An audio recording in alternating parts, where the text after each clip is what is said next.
All right. Hopefully we won't forget what we talk about today. Wait, that is not doing anything. This needs to come out. There we go. Because otherwise I'm going to be leaning like over that way. Oh, I see the problem.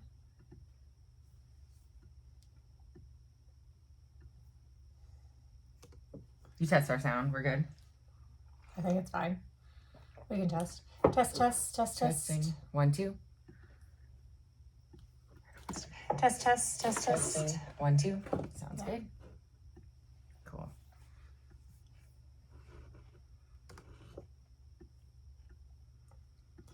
Hopefully we won't forget what we talked about today.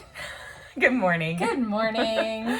I'm Naomi. I'm Liz. And we're the Run Galloway girls. And we are here recording on a Wednesday again.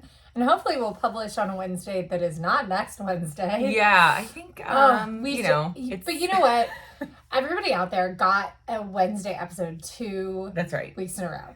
So I'm okay with this. I agree. Yeah. And, you know. So it's okay.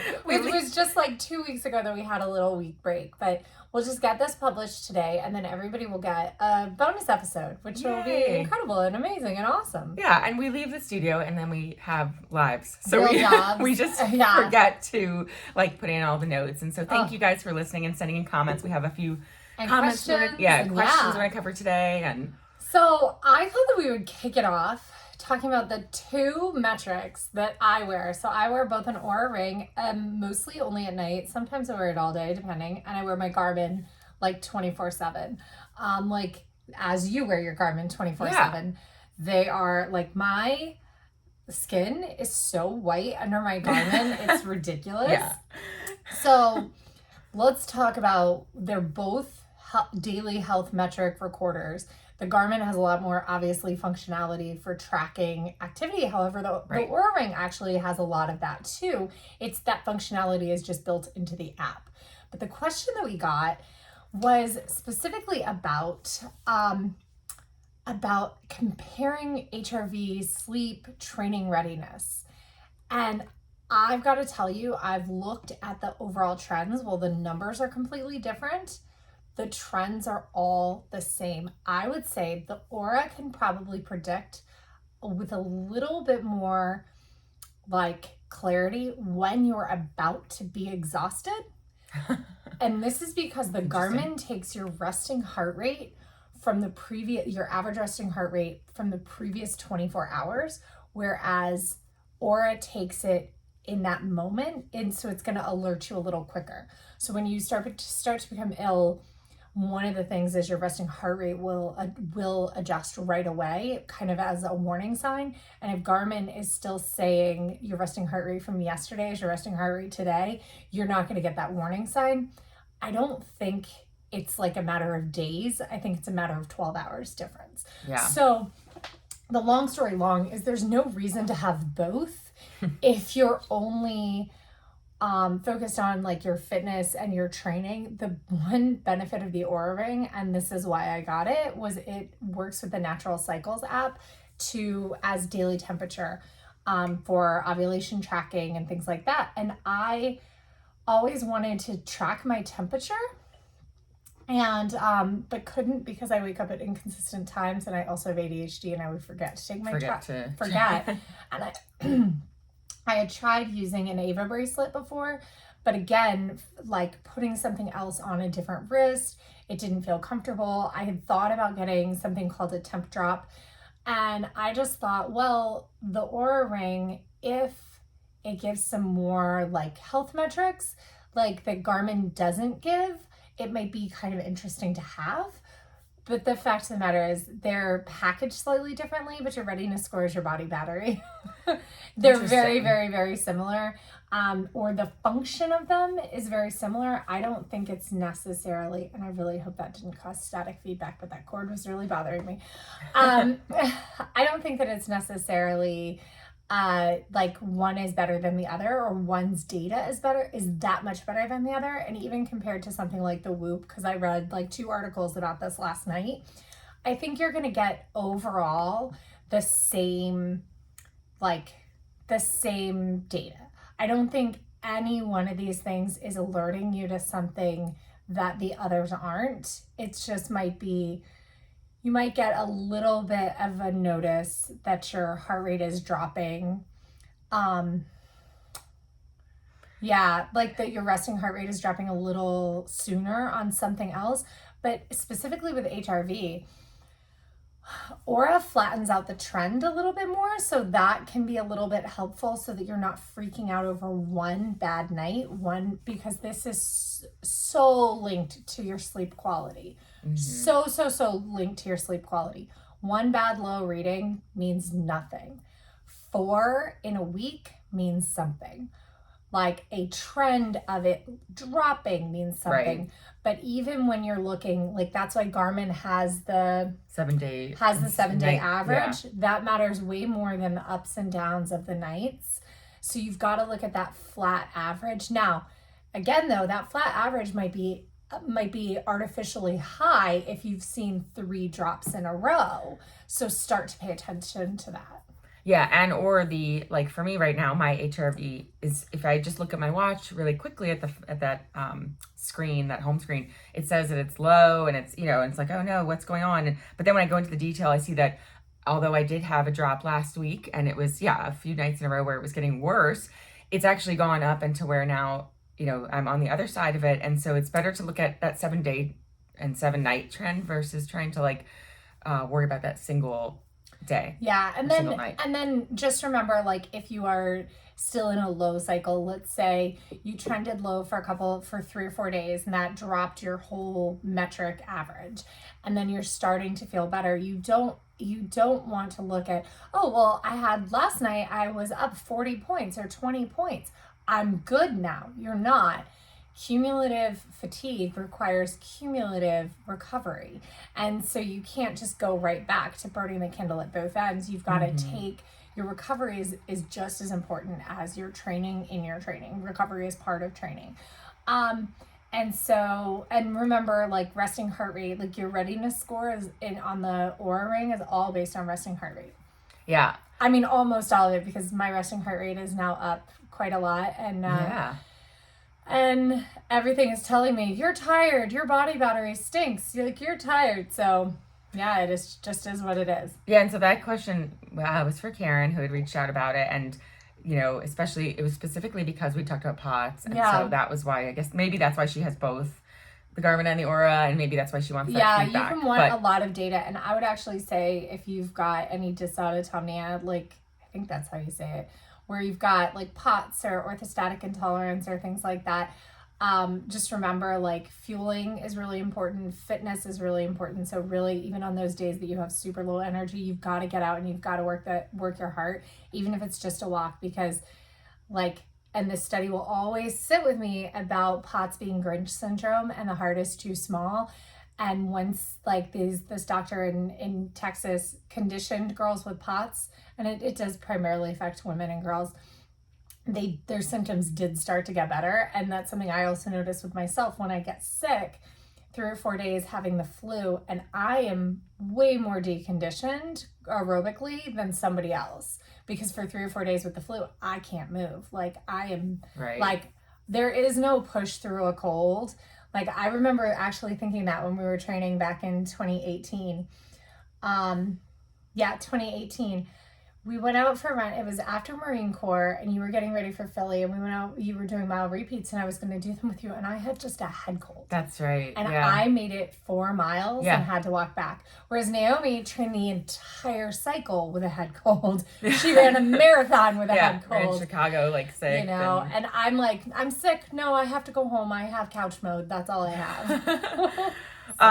So to answer that, to wrap that up, it's really, basically if you have both the Aura and the Garmin, and, what's important is that to look at the overall trends, and that both of them, just pick the one that makes you feel better, because they are both going to be giving you kind of the same accuracy, even though you might have a higher or lower on one or the other. Garmin is always going to give you a higher HRV in comparison. Hers has the other way around. Really? So her sleep and everything is lower on her Garmin than it is on her Aura.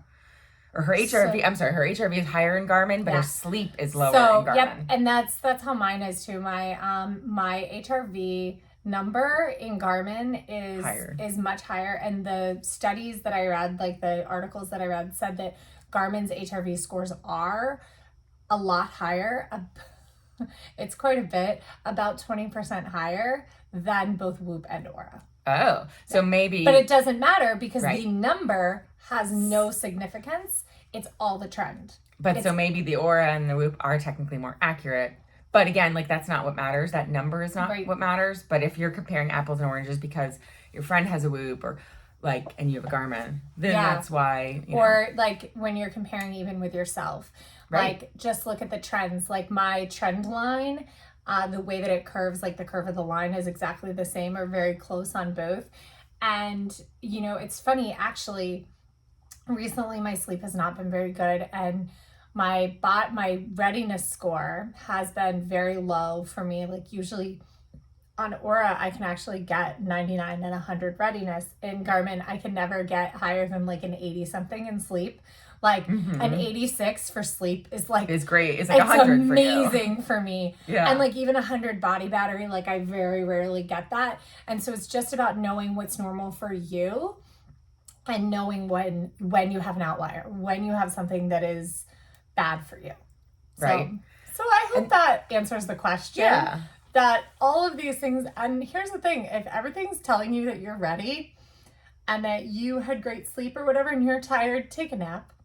If everything is telling you you're exhausted, but you feel great, maybe don't listen to it. Maybe go with how you're feeling and maybe just have it in the back of your mind. If you feel great leaving, but then your workout is feeling hard, go, well, I should have listened a little bit, right? But if you're feeling great and you're flying, go for it.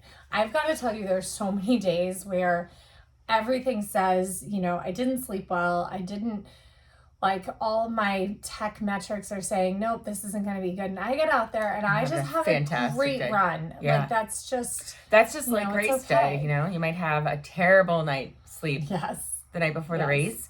And you go out there and you have obviously an amazing day and a wonderful race and PR. I don't know what it is today, especially, and we will someday get you the videos of all of our podcasts, but today you are looking like that actress so much today. Oh, from Single Drunk Female. Single Drunk Female. Cool. She's in other stuff. She was in the Mick. She was in the Mick as like a teenager. Yeah. I don't remember. Sophia Black, Della Black or something like that. Yeah. Anyway, Naomi looks just like her. Oh, thanks. Like an older version. Thanks. No, not even an older version. She just like, yeah. You guys look so much alike. She's your doppelganger. I love it. So, I think that was good. There was actually a couple questions that were good that we could tack on to that. So one was that I saw in the Marine Corps group was about what to do on your recovery days. And like, they were looking for like ways to, you know, do some active recovery. It sounds like they, you know, they don't want to just be a couch potato. Great. So, I mean, I know we've talked about this before, but we obviously, you know, long walks or walks. Long walks and walking. You can always walk. Walking will not derail you unless you've got some kind of lower leg or foot or hip. Even like if you've got something that's bothering you while running or affecting your walking gait, like walking is not going to be a good option for you. But as long as you're healthy, like feet, legs, ankles, hips, knees, walking is fantastic. Get walking. Swimming is great for active recovery. Again, it's not going to be one of those things you can't push it. Just remember that you should be taking a full rest day, at least one every 7 to 10 days. We are big believers in probably more like one every 5 days. Yeah.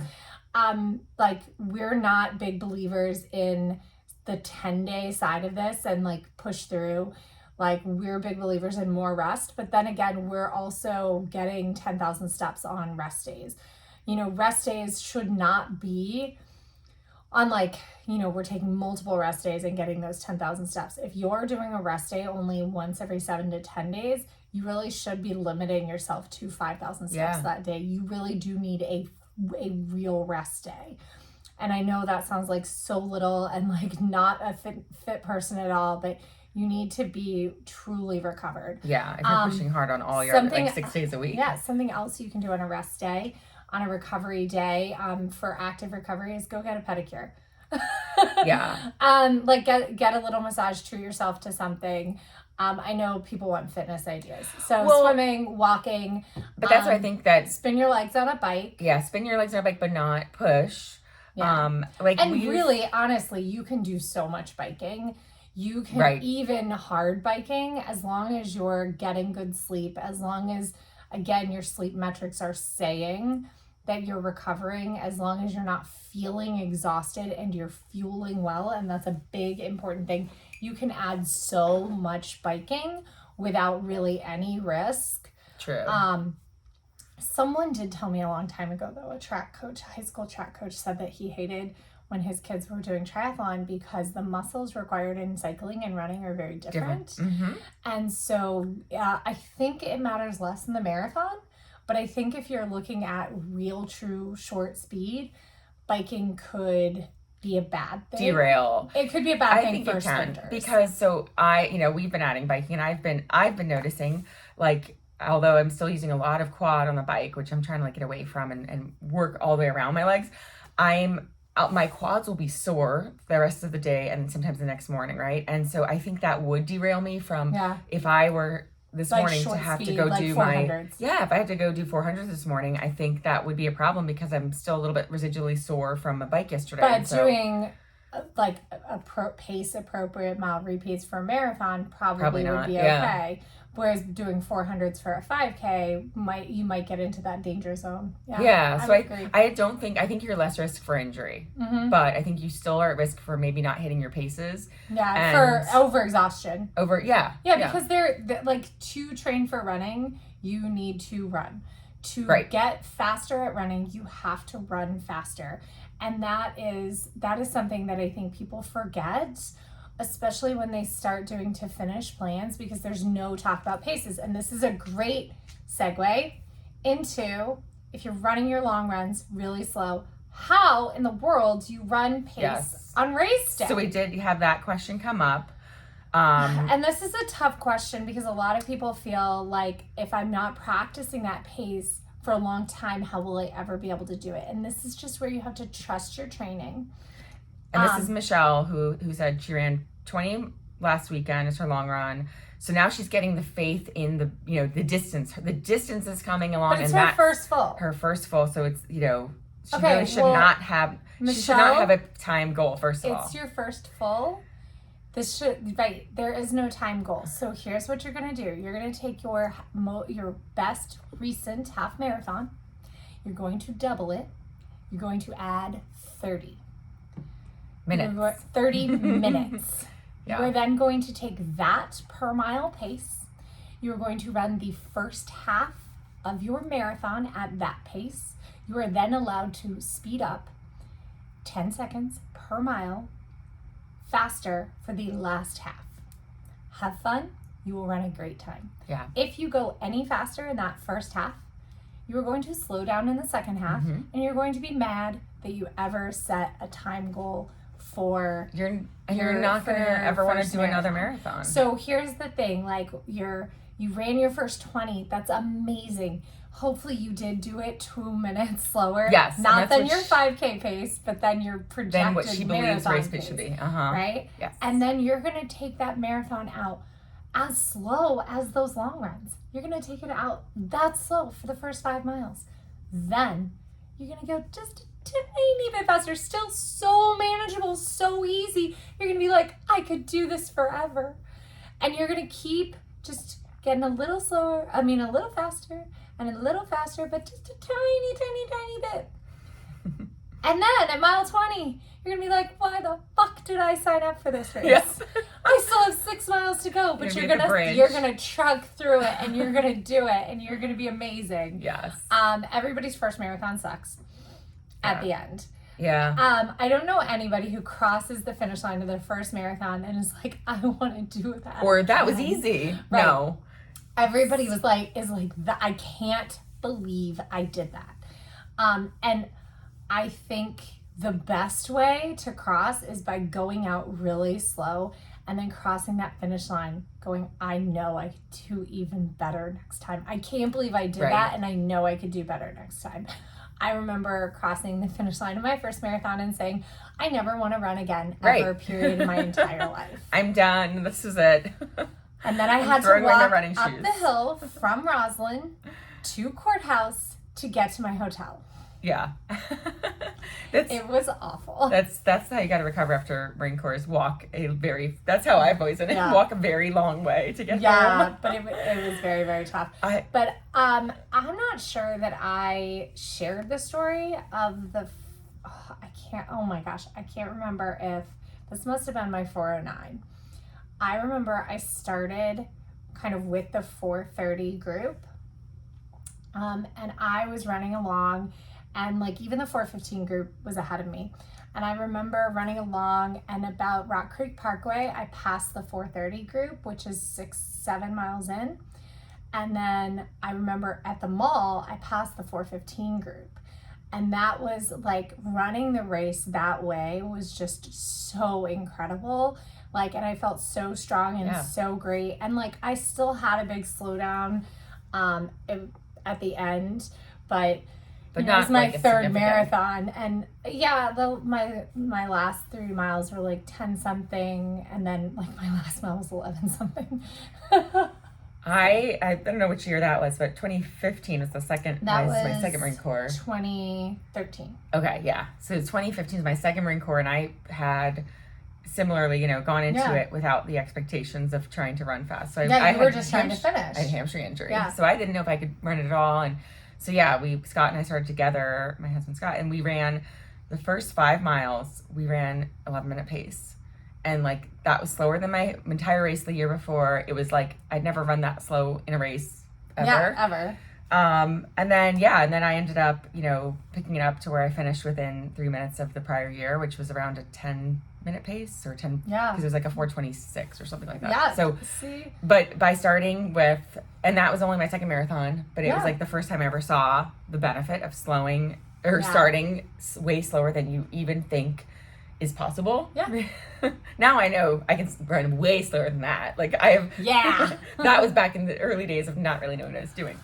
I mean, all you got to do is add some walking. Exactly. And I mean, especially a lot of these races, you can get so caught up with the excitement of it. Everybody starts races too fast. So you've got to just really take some breaths and stay in control. That's actually one of my tips for people is everybody's like, oh, I want to start up front so that I can like bank some time or so that I can get ahead. So I don't get trapped in like between these groups of, slower people or whatever. But the races all thin out. Like even the biggest races with the most people, they all thin out eventually. And you can get into a stride even when you're running further back. But here's the thing. When you're with the appropriate pace group, right, you're gonna be with them. Like the river flows. If you're slower than the people around you, you're kind of a blockage in the river. If you're faster, it's not as bad. It's easier to kind of like weave through and once you get to like your right spot, it just feels good. Mm-hmm. I don't know. And I think the second part of the marathon, and I think we've definitely talked about that, is when the race happens. And in every race, it's super thin by that point. Right. I would say Marine Corps stays probably the most crowded I haven't done New York, but like Chicago is pretty open. They all thin out. Yeah, New York does. But Marine Corps stays except for certain parts of it. Marine Corps stays pretty crowded until about the bridge. Yeah. Like through DC, it's pretty crowded. Yeah. So it's like 17 or 18, and then it really starts to thin out. But yeah, I mean, definitely, I personally love passing people, so I love to start kind of towards the back. So if I were going to go for a 4-hour, and this is just an arbitrary number, if I was going to go for a 4-hour Marine Corps, I would probably start right behind the 415 group, and I would not want to pass them until Rock Creek, which is 7-ish miles in. I think that's definitely the strategy to start with. Like before 7, you really can't go too slow. Yeah. So actually I want to circle back before we go to the next question. Yeah. One more thing that I was thinking about, active recovery. Oh yeah. So I really feel like it's a flaw that people want to go do something too active. And so what I really love is that like we got paddle boards. Yes. And we also sometimes do yoga now, and like things like that take you away from, there's really no strain on you to go like stand up paddleboarding on a flat lake. Yeah. Or like do some gentle yoga. But they are still joyful movement. So whatever's going to give you that still, like you still need that joyful movement. I get it, because I feel like every day I need to move, or like, it just feels like I need something. And so something like, going stand up paddleboarding, I do not exert any energy or strain myself, but it gives me like that time outside and what I'm looking for, that, without actually derailing anything in my training. Yeah. And with the walking, these don't have to, and with this cross training, I think sometimes it can feel, especially it can feel like an absence of like when you have a training partner and you're meeting them for your runs and you're meeting them for this and that, and then like on your off days you're not seeing them, that can be like kind of you miss that too. Yeah. So loop your training partner into your active recovery, do yoga together, even if it's not together, like do the same class at the same time, like coordinate with what you're doing so that your rest is like recovery together. Like I just had this idea, maybe like text each other and watch the same movie. Yeah. Yeah, you can do so, like it can be, or like get together for a walk or for lunch with your families, or just right. It can be something that like I just want to break. I feel like that's something we had to do too, is like break the mold of like, oh, it's a beautiful day out, I want to go run, or I want to go but go out and walk, or go out and find some other way to like, I don't recommend rollerblading. I even love rollerblading. Personal experience. And I love rollerblading. And I remember like rollerblading during the pandemic with Lila. And I was like a little like, I was scared to fall. And I haven't been scared to fall on rollerblades since I was a kid. But like, I like, your center of gravity is a lot higher than when you're little, so falling is scarier. I was 5'8" at 14. Oh, well. But falling is scarier as an adult. Mm-hmm. But okay, so that's just I just want to circle back to that. Let's look at some more of the questions. We have some questions from Marine Corps training group. So I got severely dehydrated yesterday during my long run. I had to take 6 salt tablets, which isn't that many in my opinion. My hands swelled so bad they hurt. I was out of it. Fog after my run, began to have the tilt to one side towards mile 14 or 15.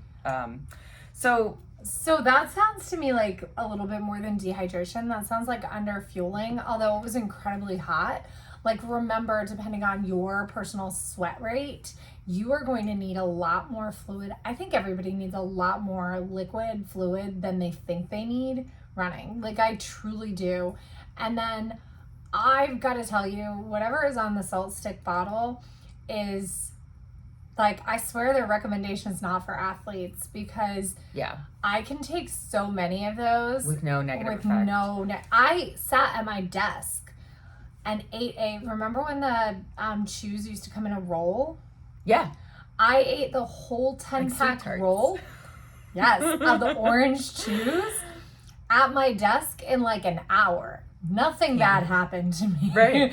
Like, and like, I don't know how early this person started taking salt. I don't know if they took any the day before their long run. Preloading with electrolytes. It may have been that she started taking it later in the run. It was already like, her body wasn't going to absorb it properly at that point. And actually, this was a question my mom had. So, because it's been so hot everywhere on the East Coast and probably the rest of the country. My mom went out she goes out for like 2 miles. Like, she runs 20 to 30 minutes. But that's, but because of her pace, that's 30-ish minutes. Like 30 minutes. And so she goes at 5 p.m. Mom, I don't know why you go at 5 p.m., but okay. Hey, that's what works for her schedule. Yeah. So, don't. That's so hard. Evening it's running. So hard. So, but she got a headache. And in their household, like, because, my dad is turning 87 this weekend. Happy birthday, Dad. Aww. They do not do salt in their household. They're very, like, salt limiting because of my dad's heart, like, his blood pressure and stuff like that. So they do not do a lot of salt at all in their diet. So I Amazon same dayed my mom some salt stuff for, both to put in her drink and also the salt stick, the chewables. Now that she's running, I would actually say, she should start salting her food, honestly. I know. As long as she doesn't have blood pressure issues, she should just liberally salt her food. Did I ever tell you? I'm sure I shared this on the podcast already. So I tried to be really healthy when I was younger, and I stopped eating potato chips. Yes. And I started having so many POTS issues. Yeah. Like, I was getting super dizzy. I was blacking out. And my doctor's like, well, what if you changed? Like, right. I went to the doctor about this. Like, I was like, well, I'm eating really well. I'm doing like Whole30. Or I wasn't doing Whole30. I was like, I'm eating lots of fruits and vegetables. You're eating clean. I'm eating like clean, quote, healthy. I stopped eating potato chips. She goes, do you salt your food? And I was like, no. And she's like, you need to start eating potato chips again. I was like, yes. Yeah. But so that's where the majority of my sodium was coming from, because I never salted my food. Yeah. And so if you start out running and you haven't before, and like, or you have never trained for a marathon before, it might be something that simple that like having a little bit more salt in your general diet may make up for it. But also, having salt stick and having things for the runs, especially if you're going out at 5 p.m. or if you're going out and doing a 20 miler or 60 miler, this particular person, and starting earlier and definitely the day before. I've definitely started taking a lot of it the day before. Pre-cooling and cooling during your run. So pre-cooling by getting yourself wet before you go out continuously, to then splash water on yourself during these long runs, making sure that you're just really drinking, really fueling, because you can just get out of balance really easily. So you can either fuel with an electrolyte drink or with these salt pills, or a lot of gels have sodium and have electrolytes in them. Remember, sodium is the important electrolyte here, while there are minuscule amounts of other electrolytes that are lost through sweat. Sodium is the most important one, and that's really going to be the one that's like, if you're lacking it, you're really going to have that swelling issues and swelling, the headaches, the fog, that like the rest of the day sometimes you can just be out of commission. I've definitely had that where I've done my long run, it was a hot day, and then the rest of the day I had headache, and I just felt out of it, and it was like I was worthless the rest of the day. And that's a big part of it, was not taking enough salt during and not taking enough before. And because I wasn't consistently taking like salt stick until more recently, when we've gotten better about it, making it part of our routine, our regimen, where we take it with us on our runs. And I mean, I need to be better about taking the actual capsules. I just like the chews so much, so delicious. I like always want to eat the chews. But I mean, I guess my solution would be swallow a pill and then eat a chew. Yeah, bring both. Because each chew, you have to take 4 to equal 1 pill, which is like a bottle per run, which is fine with me. It tastes delicious. But I probably need more sodium than I'm getting. And then the other thing that I have been monitoring recently with my Garmin is I bought the Garmin blood pressure monitor. And so that's something, as you're increasing your sodium, and you don't have to do this at home, you can do it at the grocery store for free. Monitor your blood pressure, take a couple of blood pressures, make sure that it is within normal ranges, because hypertension can be kind of sneaky, but as an athlete, you're doing everything to protect against the external causes of hypertension. However, there are a lot of genetic factors that lead to people having hypertension for no other reason than it's in their genetics. Their genes are switched on in a way that they have hypertension. My sister she does not like run, but she's relatively active. She walks all over the place, like hikes, like she's a tree gnome. She's like always out in the yard, always like walking around and stuff. And she has like borderline high blood pressure. And my dad is probably one of like the fittest old men you'll meet. Like, he's super lean. He is always out in the garden. He's actually relatively strong, and he has high blood pressure. Yeah. Like, it is what it is. And his sister, same sort of not weird personality, but the three of them are all the same. They're just out in the fields, like wanting to take, like Laura has horses and sheep, and so she's always like trucking up and down. Yeah, the big stick hills moving, in England. Like stick moving. And move piles of sticks around on the property. This is why I need some more happiness in my life. I need to start moving sticks, apparently. Right. Although I do, because Penny makes piles of sticks and I move them. And I was just waving my hand around, and I forgot to mention Because last week we talked about how it was Naomi's anniversary, and guess what? I got married the next day. And now Brian and I are married, and that's my official ring. That's so pretty. Is that one ring or is it three separate rings? 3 separate rings. So I will put a link to Star Wars Fine Jewelry where I got my 3 separate rings. Aren't they cute? Yeah. And I can wear them like all together, or and then when your engagement ring comes, you can always wear like one with it or actually, 2 with it. I tried it with the fake ring, and it looks really pretty like that with then this one on this side. Top. Yeah. Very pretty. So congratulations. I'm so happy for you and Brian. And then I shared last week on the podcast that we had done an embryo transfer. And because we haven't announced officially, but podcast listeners get to know I am pregnant. Yay! It's the most wonderful, exciting news ever. So I got married and found out I was pregnant in the same week. Yeah, it's been so amazing. Please keep it quiet because we haven't told everybody yet. But you can tell friends to go listen to our podcast. Yes, you can tell people to listen to the podcast for a special, exciting announcement. But yeah, we haven't told everybody else yet. So exciting. And your beta yesterday was so amazing. Good. It was so high. So like everything's looking really good. And now hopefully like we're just waiting, like next week we'll have the 3rd, and then I'll have like my dating scan, even though I like know already. Right. But you get to see the little bean on it's so exciting. It's very so exciting after such a long, so I'm sure we'll be talking. Journey. We'll talk a lot about running while pregnant, because I'm still at this point, as long as I get the okay from doctors, I'm still planning on running the Marine Corps Marathon, which is really awesome, but also maybe crazy. A little anxiety causing. But I don't think. I know you shouldn't worry, and also, and we're gonna go slow. We're not going after like a PR. Like the goal is to be 420x. And if it's slower, If it's a hot day, 100% the goal is to be 5xx. Exactly. So really, really exciting. And we'll have to do, some chit chat about. We actually have to do some training because so far I've only made it 4 miles. Did we do 6? On the weekend, we did do a long run that included on land plus in the water. We did 3 on the 3 on land, and then on Saturday, we did 3 on land, and then 2 hours of pool running. 2 hours of pool running. It was a lot. And so that equated to in total about 13 to 14 miles, of converting our time over so the total amount there.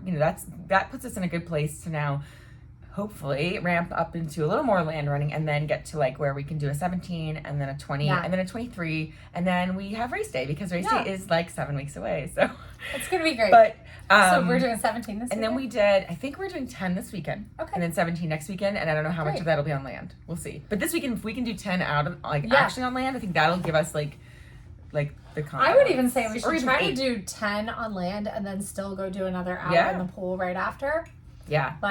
So we'll be doing this truncated. It's going to be essentially a 8-week marathon training plan, but we'll share all the details of that, because you've done it before. You did a 6-week plan. I did it for Boston. 6 weeks. When we looked at it, we're like, oh, okay, so 8 really feels luxurious. For Boston. So much time. For Boston, I went out and ran a 13-miler like in the middle of the week, and then ran 17 that weekend. And then you did a 19 or 20, and then a 23, and that was the build. Yeah. So we'll be okay. I did a down week in there too. But it was pretty crazy. We even went and ran on Sunday, and we ran both days this weekend, and the amazing thing was that my plantar really didn't bother me. Which is so exciting. We ran yesterday, and I walked around at, work all day and everything else, and oh my God, yesterday was a long day because we had an IRS agent and had an examination all day, but for a client.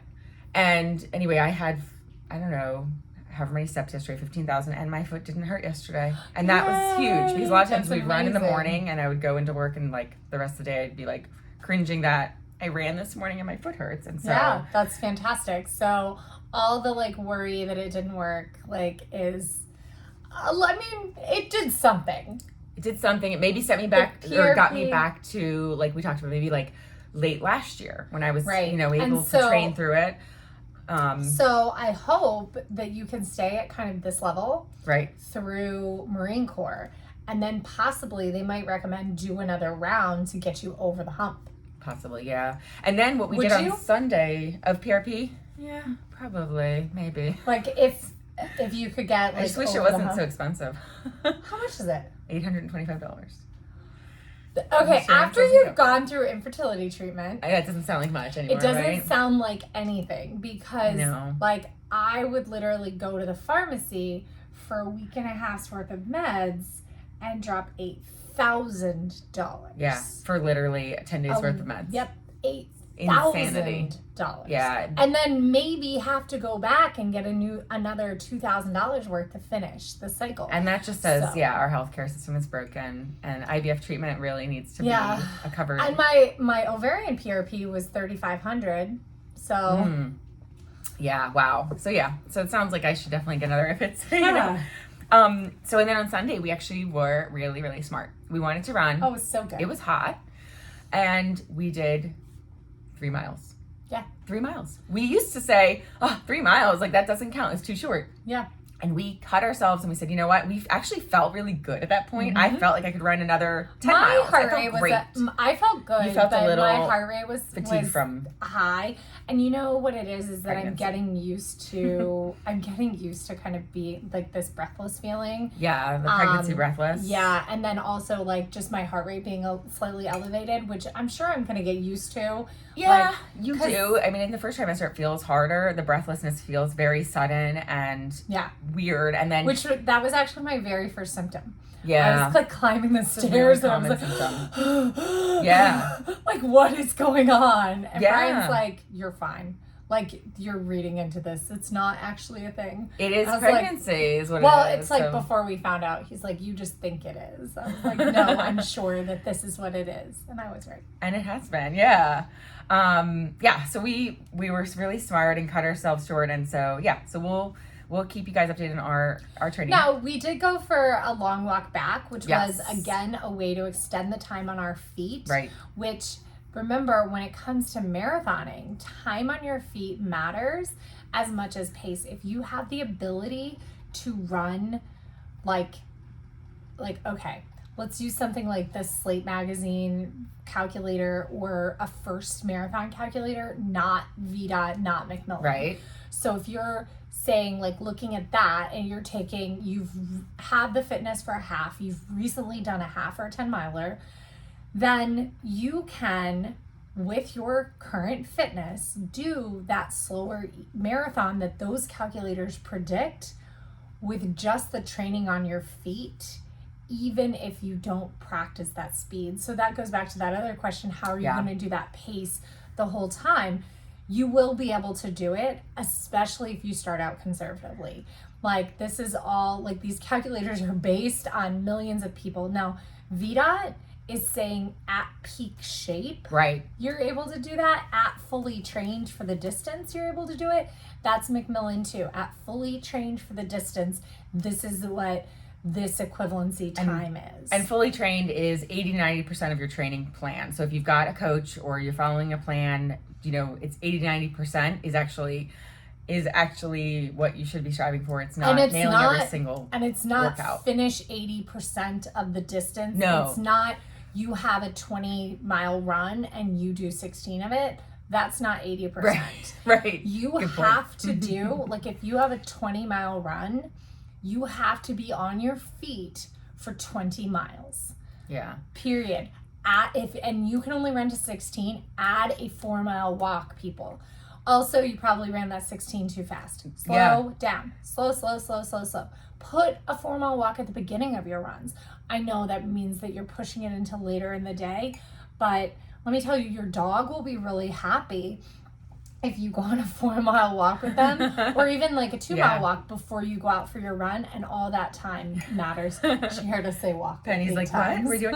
That was actually one of the questions that I was gonna touch on. So the person writes, long run fail today, which makes me so sad. Made it to 14 and walked another 2, but had 18 on the plan. Feeling a little discouraged, but I'll get it next weekend. Now that I have a question about, but so she what she should have done is she got to 14, she walked 2, that gets her to 16. She wanted to do her 18, she should have walked 2 more. And here's how to do it, because you've done your 14 and you're feeling discouraged because you have 18 on the plan and you can only muster doing 2. Let me tell you, it's a lot easier to walk 2 more miles with a bag of chips in your hand. So yes. Go get a bag of chips. Go get a soda. Get a snack. Okay? Get chips and soda. Chips and soda make 2 miles fly by so fast. Yeah. Because I guarantee part of what made that fail at 14 was exhaustion from being underfueled. You add in some high calorie, big payoff, happy tongue fuel, like then it's going to be easy to get the rest of those miles. So we're not just saying this to say this. We practice this. Oh yeah, this happens to us on our long runs, and we have found that the cure is literally just having a few dollars with you or a debit card, going to CVS. Yep. You can pause or keep your watch running, whatever you want to do. Walk into the store, CVS, 7-Eleven, grab your chips, grab your soda, and keep going. Keep going. And we've done it early into a run as like we had a 20, did we do 26 or 23? Yeah. And we went in as early as 16 and we got chips. And it was the boost we needed. Oh, it was amazing. It was incredible. Yeah, it was amazing. You know, and especially when you've already decided I'm going to walk it in, like go ahead and make that walk feel good. Yeah. And like I said, and before actually knowing that this was a question we were answering, adding that, like if you, because there's also a mental aspect to it. Mm-hmm. If you are chronically cutting runs short because you're getting into your head about it, by loading those miles on your feet ahead of time with a walk, that will help you get over that mental hump. Also, guys, it's just running. It's just running. It's not that big a deal. Nobody cares about your paces. Absolutely no one. Yeah. No one cares about your finish time. Absolutely no one. No one cares about the fact if you drop 8 minutes or 30 seconds slower. Nobody cares. The only person that cares is you. Yeah. So just figure out a way to enjoy this process and not get hung up on those numbers and metrics of running. Yeah. It's so much easier said than done though, because I've been there too. And I will tell you, this is how much nobody cares. Everybody was way back in my Nike Plus days, and I would post my, average time on all my runs, and all my runs were in the 11s. Everybody would be like, great job, great job, great job, great job. And it wasn't until I ran a sub 4 that people are like, wow, how did you do that? They're like, we see how did you do that? And like, they just wanted to know what I was doing. Whereas like these are people who are all running like 9s, 8s, 9s on all of their training runs, and they've yet to break the 4-hour barrier, which again is so mental, because once you break it once, it's so much easier to do again. Same with Boston qualifying.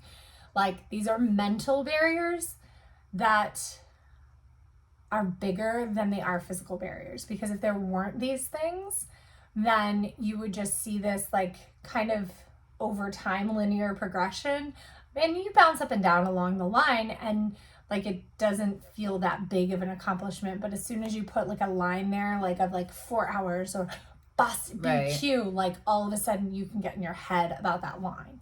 All of a sudden you've given it power. Yeah. And that's what, so you have to kind of figure out a way to take that away. Actually, that's perfect. We're just talking mental tricks. This is the next question. Oh, great. What's the mental tricks you all use to get out of a funk? I could not find the energy, motivation to get out there and do my 17-mile run. I got up, got dressed, had all my stuff ready to go, but the thought of going out had me in a panic for some reason. I feel this. It's like that overwhelming, like, I can't do this today. We did that a few times this spring where we were like, it was a Saturday morning, we got up, we had 23 miles, and we're like, I can't do this. Yeah. Not her first marathon, but not the longest she's run, but and that's how we felt this spring. Wasn't our first marathon at all, but it felt like overwhelm of having to go out and do that. That distance is scary, right? What do you say to this? Because I feel like I've answered a lot of them. Yeah. So I mean, the one thing is, to just start, first of all, to, not overthink it, just start. And then when you're out there, it really is, and this is really what I use, is really just is really running the mile you're in. Yeah. Each mile, letting it just, allow yourself to turn around at any point. Hey, yes, I'm just going to go 1 mile and then make the decision. Yep. Give yourself permission. Go, and then you're like, oh, I'll just go 20 minutes. I'll just go 30 minutes. And knowing that, like, and then at a certain point you do start to feel better. Like, for us, it's like somewhere between 45 and 70 minutes. And all of a sudden we start to feel better. And if you're not feeling better, go ahead and bail on it. Here's the thing. Your training plan, you can readjust. You can try it again later. Either if you cut that run to 20 or 30 minutes, you can try it again the next day. Try it again in 2 days. Most plans, you can skip one long run and just jump right back into your plan. Mm-hmm. Like, so, or move it, like, let's say you had a down week the following week, you can move that 17 miler to the down week. I would also say that if you're really struggling with the training, remember why you're running a marathon. Yeah. Like, go over all the reasons why you're running. Like, I'm running because it's something I want to accomplish. Find those, like, inner reasons, those I reasons, and not the I'm doing this for others. Now, I will tell you also, for me, one of the biggest things and one of the reasons why one of my most successful training cycles are actually when I'm not running for myself and when I am running with team and training. Right. So if you're struggling with a lot of motivation and you've been running for yourself but for a while, and like you're not anxiously caught up in the numbers of it, you're just struggling with like the process of it, try something different. Try something like running for charity, because it gives new meaning. Like, it gives like kind of this extra value. It can ignite a spark within you. It can also give you a training group. So try running with other people. That was the other advice Jeff gave me, because I remember in spring of 2019 when we were training for Mountains to Beach, and I think you had Ragnar Richmond, and you were going to do, like, there, for some reason, there were like 3 weekends or 2 weekends where we weren't training together. Mm-hmm. And I was just kind of feeling a little about my training. And Jeff said, go run with other people and run different places and just kind of like find some different to get you motivated. And it really worked. Like, I ran a trail event. I ran, with different friends. And so just try to mix it up a little bit. Don't get so worried about it, because here's the thing. If it's not your first marathon, like, experience matters too. Your training plan, it's not the only road to the race. Right. Yeah. And last summer I did, because again, we weren't trained together, or last fall. Yeah. I had my husband, one time I had him drop me off in Percival and ran home. Another time or 2 other times at least, I ran from our house to DC and then took the metro home. And actually one time you picked me up.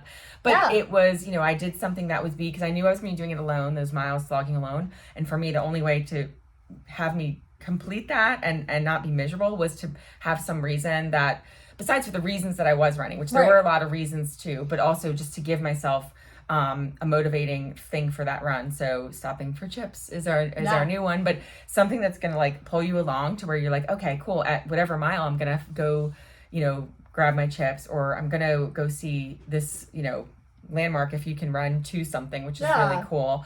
And then, having those whys, like, is there someone in your life that you're running for because they can't, or, you can always find a why, and you get to do this now, and you may not always be able to. And so, like, there's just, it's just kind of reflecting back and looking at the big picture of why you're out here doing this, because it's not just, it shouldn't be just for a finish time.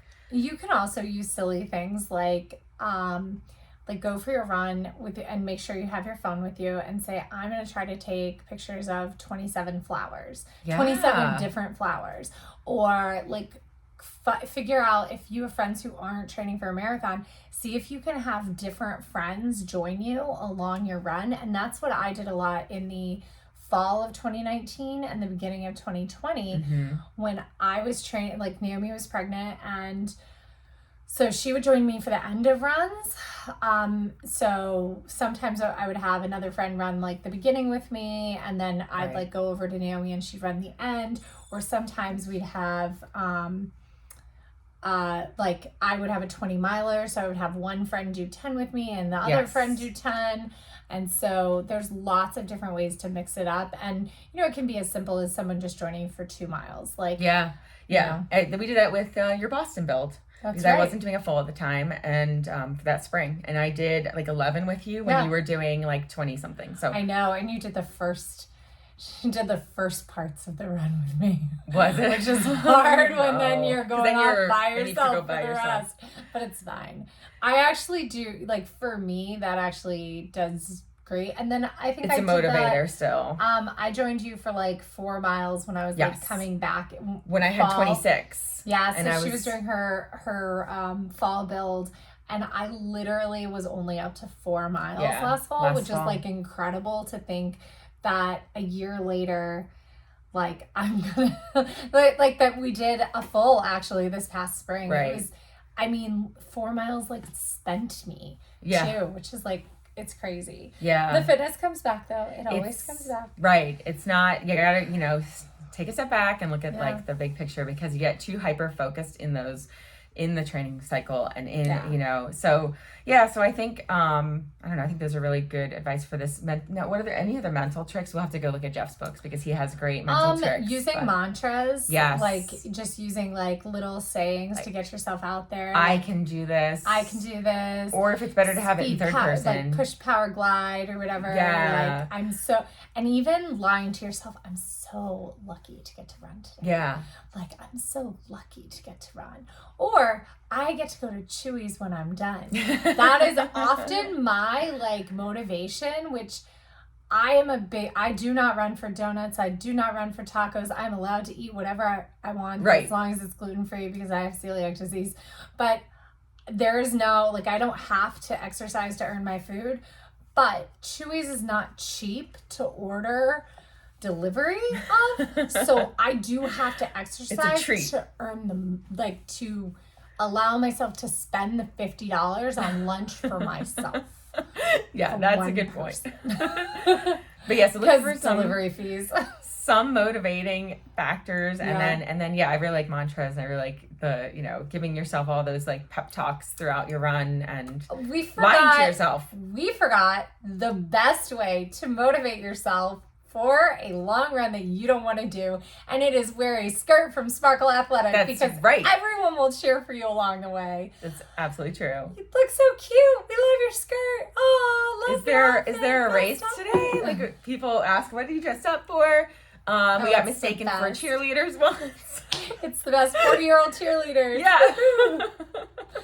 Oh, yay, I'm going to be a 40-year-old pregnant cheerleader. Yeah. Yup. Yeah, so wear something fun. Yeah. And, pick wear something. A shirt that says, cheer for me, I'm running a really long distance. Right. Pick something that's going to, excite you about that day. So, yeah, it's getting Chewy's after. It's putting flavored, stuff in your bottle. So there's something yummy there. And, pick some little small things along the way that'll be exciting for you. Yeah. But just remember, like, marathoning is something that you chose to do. Yeah, and you get to do. And also, like, as you're training for this marathon, remember that on race day, you will thank yourself if you are more prepared. It is more prepared. Minimum 70% of your training runs done. Lining up for a marathon unprepared is foolish. It is, and it's not that you can't finish. You can.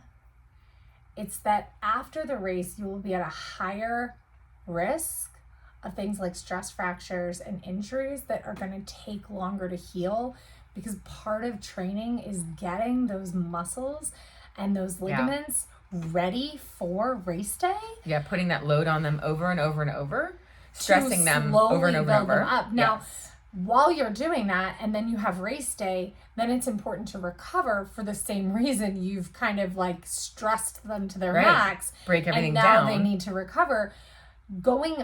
I know people do it.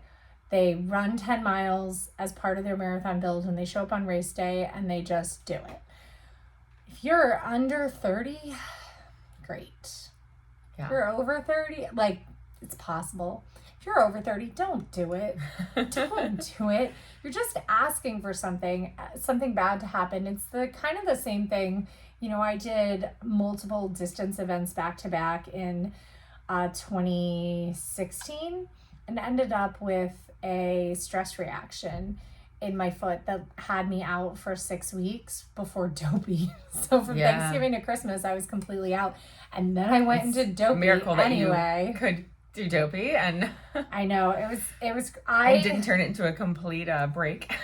We were really, really lucky. That was the year, 2017 was the year that the half was canceled. Right. So we just ran really slow around the resort. And I think that really saved me. And then that's when I realized, like, I didn't want to be in that kind of position again. I didn't want to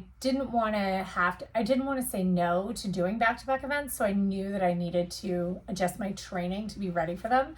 And that's when I started doing back-to-back long runs. And in order to do back-to-back long runs, I cut my weekday mileage. So at the time I was running Wednesdays, Saturdays, and Sundays. That's it. Yeah, so instead of like doubling your mileage all of a sudden, you had to, cut somewhere else so that you were only building up. I was running 30 to 40 miles a week. Right. Doing 3 runs a week, but doing them like that instead of doing Tuesday, Thursday, Saturday. I just loaded my weekends so that I could be ready for those Ragnar type events because that's what I wanted to do. Multi-day events. Yeah, because they're really, really fun. They are really fun. I would love to. I want to do another Ragnar like road ultra. I really like them, but I just love running on the road, especially from one place to another place. Point. Yeah. I'm not a huge fan of running little loops. Right. So yeah, no, the point to points are great.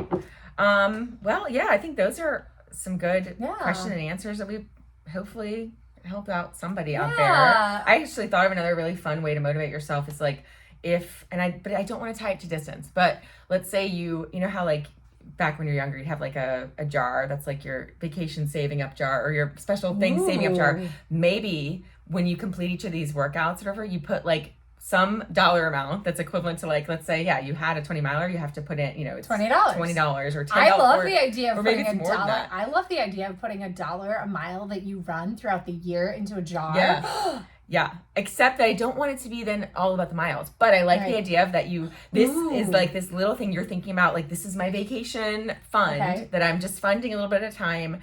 What about? But it's a reward too. What about $10 for completed activity on your training plan? Right. Including rest days. So it's essentially $10 a day. Right. But that way it's like this little motivator. And so maybe you can think about whatever that big ticket is, that thing you want to do, vacation or something else, and kind of put little... How about this? You have to earn your rest days, and your rest days are the days you put money in. So it's all about the rest days, and you're like, okay, sure, you run your 20 miler, but because of the way that your training plan goes, you have a rest day before and a rest day after, you're still getting the $20, but it wasn't for the 20 miler. Right. It was for the 2 rest days. Like how, and like you could use some sort of like metric, like your Garmin metric to say, did you actually recover? Then you earn the money, because that's where it's at. A rest day brags jar. There you go. The rest day brag jar, I like that. Ooh, we're gonna have to figure this out, because I really like the idea of like paying for a vacation using my rest days. Using your running and your rest days as a as your dog. Something. I think dog is ready to go out. Yeah. But just remember that running is something that you get to do, and this is like you should have. I know, Penny. I know. And dog walks are something you get to do. Yeah. These are all things that you chose to do, and for a reason. So try to tap back into that reason why, even if that reason is your friend roped you into it. If your friend roped you into it, make sure that friend is training with you. And don't ever be afraid to decide not to do a race if it's not physically healthy for you to do. I know that there's a lot of pressure. Well, I signed up for it. I don't want to lose the registration fee. I don't want to let people down. People are not paying that much attention. Your body and your health is more important. And here's the thing. Let's say you sign up for Marine Corps Marathon and you have not been training and you don't have the base fitness or the whatever to get to race day healthy. Now, we're telling you there's a possibility you could still do it at this point, because we're trying. But there are other half marathons around the same time or shortly after that you can pivot to. Richmond Half is a great alternative option. Just because everybody else is running a marathon doesn't mean you have to run a marathon. You can run a 10K. You can run a half. There's no shame in any distance. And sometimes a failed marathon training cycle could be a fantastic 10K training cycle. Right? So just because maybe you didn't hit your long runs, but let's say your paces were looking pretty good, pivot to the 10K at Marine Corps. There's nothing wrong with that. Yeah. And then maybe you will have that little bit of FOMO that then inspires you to be ready and actually prepare yourself the following year. Right, exactly. So, also, 10K is hard. It's a hard distance. It is a hard distance. It's a hard distance. Well, I think we will let you guys go because we're like at our over an hour point at this point. And please keep sending us questions. Yeah. Yeah. And remember, it's secret still. Probably it won't be for long because I'm a blabbermouth. Yay! All right. Bye. Bye.